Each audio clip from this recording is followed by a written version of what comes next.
อ่ะเก็บเมียนบาดนี้พ่อเฒ่าเอ้ยไปจะคำแล้วสิคำไปส่งนี่ล่ะแล้วก็จำมันแล้วว่าสิไปกินเขาแรกเบิ่งเอาบาดทีนี้แล้วมาฮอดจอดถึงมาส่งมายืนจนฮอดมาฮอดบ่อนแล้วก็อยู่ที่พ่อเฒ่าละบาดนี้เฮ็ดจังได๋ก็เฮ็ดเอาต่อ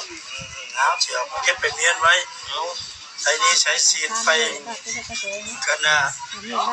สร้างต่อเลยนะดินบบก็ซื้อละเสาก็ซื้อเตรียมมาเลยสิไว้เฮ็ดเรือนให้เพิ่นให้มันแล้วมันทั่วมันแล้วมันทั่วนี่สิก็สิใช้มันหมดใหญ่มันข้างมันอะไรก็สิแม่นสิเฮ็ดเรือนนี่แหละคักบ่โอ้ยคักแล้วดีใจน้ำลานนี่เนี่ยบ่มีลานพอดีมันตูมาชูนี่ก็โอ้ยเนาะจักสิว่าอย่างแล้วแย่แล้วนั่งห้างนี่เนาะ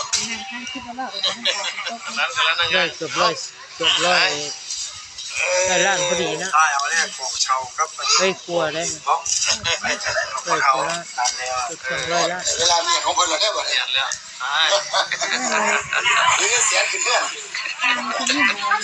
เพราะว่าเสียน่ะก็เป็นเงินกินแล้วมัน200บ่ล่ะมาไป